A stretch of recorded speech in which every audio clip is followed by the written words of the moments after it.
that's not true and lame as hell. Cause only lame say that stuff. I'm so sorry.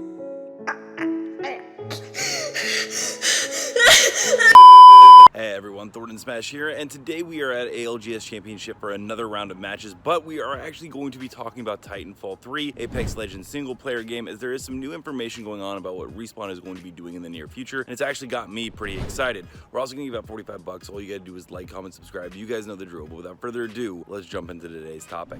So a lot of us are aware that Respawn is always working on new content for Apex Legends. In fact, they just opened that new studio in Wisconsin, and according to the directors over there, this is so that they can actually churn out content every 90 days. It is spent directly on actually building new things for the game, although we haven't seen much of the results of it yet, as season 18 is a little slow. They're going to be experimenting, and it's helping to build up the team structure. But along with that, the EA CEO Andrew Wilson actually talked about something pretty interesting. In the Goldman Sachs Communicop Technology Conference, he went ahead and said that Respawn's purchase by EA was maybe one of the most incredible acquisitions ever done in the industry, and that buying the company for only $455 million was absolutely phenomenal because they went on to produce Apex Legends and then the Star Wars Jedi series. Of course, they bought it after Titanfall 2 came out. Of course, they actually did also do the Titanfall series, which he fails to mention, which when they released that, it kind of killed the whole series because they didn't have much faith in it or whatever reasons, and they pushed it between two other major games. Now, of course, they're kind of doing the same thing with Respawn once again, as they are splitting the studio up because they are working on several upcoming Star Wars games. We know, of course, the Jedi Survivor series, which has been very popular. They're also working on a new first-person shooter, which I'm very excited for because I think that could actually be phenomenal. Along with that, they're working on a strategy game with another studio. But what's most interesting at the very end of it is they revealed that they're working on something new with Titanfall director Steve Fukuda, and I'm sorry if I mispronounced that, and the project is still in its earliest stages, described as having Skunk's work team on board to prototype something brand new for the studio. Now, we don't think that this is going to be Titanfall 3. Unfortunately, Vince Impella, who actually created Respawn along with a few others, actually said it has to be the right time and the right idea. If so, it just doesn't make sense. But he then went on to also say he would love to see something in the near future come for Titanfall, and we actually almost got that. If you've been paying attention to Apex Legends news for the last year, Respawn was working on a single player game which featured BT and other Titanfall characters. Rampart actually brought BT back to life. Players played as Blisk as the main character. Legends would show up and give you powers. It was inspired by Doom Eternal, and there was also wall running, which would have been just fantastic because that's kind of what we all want at this point. However, the game was canceled, and it wasn't because the game was bad or anything. EA maybe just didn't have faith, but basically they did a bunch of layoffs, and the team actually working on this game was put onto other projects, and eventually it was scrapped. This was also at the time that EA laid off 200 Apex Legends QA testers during an unscheduled 5-minute Zoom call, showing that the company is not making as much in terms of profit as they want, which is a scary thought because when EA typically doesn't make a lot of money, you get those layoffs. BioWare just lost a lot of employees. They've shut down studios in the past, and it's just very scary when it comes to Respawn because they could be on the chopping block unless they continue to come up with banger after banger. But what does that mean for a single player game? Because we never did get a solid conclusion to Jack and BT's story. And now that the single player game is canceled, but they are working on something with the Titanfall director, it makes me wonder if it is going to be a continuation of some of the Apex Legends characters. We do know that Blisk has been seen in gameplay footage of actually being tested coming into the game. His character was basically taken off the board because then they went on to work on that single player game, but he's probably back on the board as a very future character. He was taken out of lore around the time that the single player game actually started getting worked on, around season 9 when Valkyrie was introduced. We haven't seen him since, so I do expect a return very soon. And it does seem like Respawn and Apex Legends are still going to continue the way with storyline driven events. We just had the Thief's Bane storyline mission, which was a very small PvE thing. You didn't actually fight any enemies, but you had a single player level where you ran around as Loba. And Respawn has said they are going to do another one for this year. There's going to be more storyline driven stuff coming in, and the last collection event with the nodes was very popular. So I'm really hopeful that this is giving EA and Respawn the idea that Titanfall 3 could be very successful, or an Apex Legends single player game, as it looks like it's something that they continually try to get off the ground, but maybe meeting some resistance with EA as they continue to lay off people within the studio. But from what I've heard from internal sources, it does seem like something is going to be in the works very soon that is going to satisfy a lot of the Apex Legends and Titanfall community that we can be looking forward to. Let me know down below, are you guys excited for the idea of a Titanfall 3? Would you rather see an Apex Legends single player game? What about some of the other projects that Respawn is working on? Also, don't forget to check out this channel by my editor Nobel, who does amazing Apex Legends content. And until next time, Legends, keep slaying the outlands, and I'll see you out there.